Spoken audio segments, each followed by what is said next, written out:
Hello guys, എല്ലാവർക്കും നമ്മുടെ മറ്റൊരു പുതിയ വീഡിയോയിലേക്ക് സ്വാഗതം.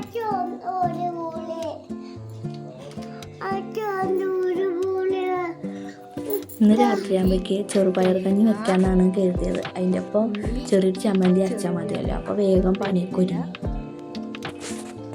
നമുക്ക് ചെറുപയർ കഞ്ഞിക്കുള്ള ചമ്മന്തി ഉണ്ടാക്കാല്ലേ.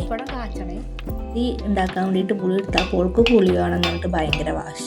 അപ്പം ഞാൻ ഓൾക്കൊരു ചെറിയ പൊട്ട് പുളി കൊടുത്തിട്ട് ഓളെ പറഞ്ഞു വിട്ടെങ്കിലും ഓള് പോയതൊന്നുമില്ല.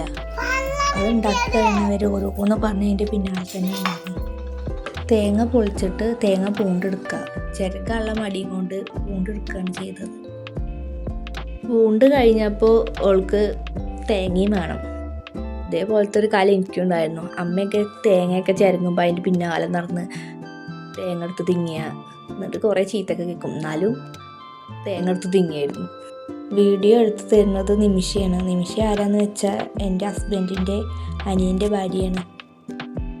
ഞങ്ങളെ പേരുകൾ തമ്മിൽ ചെറിയൊരു സാമ്യമുണ്ട് കേട്ടോ. എൻ്റെ പേര് നിമി, അവളെ പേര് നിമിഷ.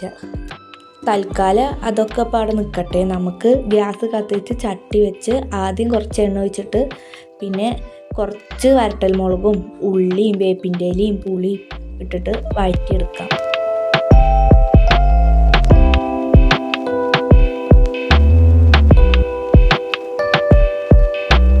ഉള്ളി ചെറിയൊരു കൈപ്പിടിയോളമാണ്. ഈ സമയത്തൊക്കെ അല്ലേ മാങ്ങേൻ്റെ കാലം. അപ്പം ഞങ്ങളൊരു കോണി എടുത്തിട്ട് ഇങ്ങനെ പോകും. ഞങ്ങൾ പാടത്തിൻ്റെ എൻഡിലൊരു മൂച്ചിയുണ്ട്. ആ മൂച്ചീൻ്റെ ഒരു സൈഡിൽ തോടാണ്. ആ മൂച്ചിക്ക് ഒരു കൊമ്പുണ്ട്.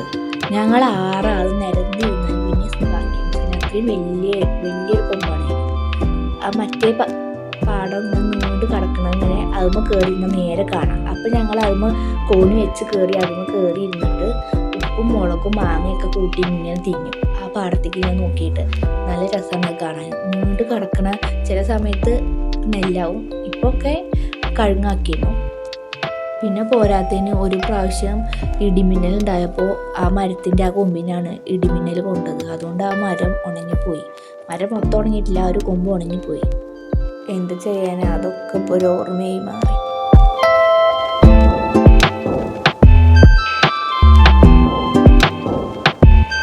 പിന്നെ അതേ എണ്ണയിൽ തന്നെ കുറച്ച് പപ്പടം ഇട്ടിട്ട് വറുത്തെടുക്കാം.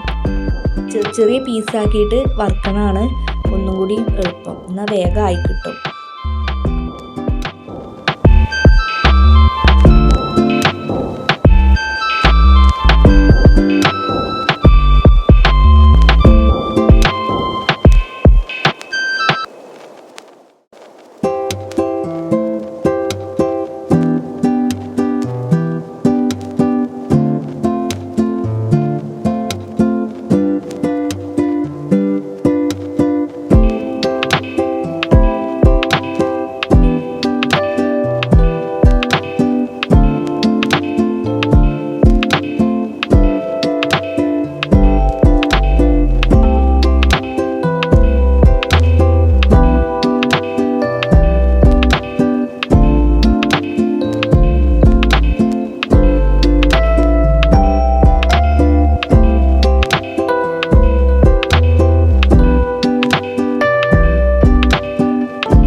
പപ്പടം കൂടിയും പൊരിച്ച് കഴിഞ്ഞാൽ ഒരു മിക്സി ജാർ എടുത്തിട്ട് അതൊക്കെ ഇട്ടിട്ട് തേങ്ങാപ്പാൽ ഇട്ടിട്ട് നന്നായിട്ട് അരച്ചെടുക്കുക.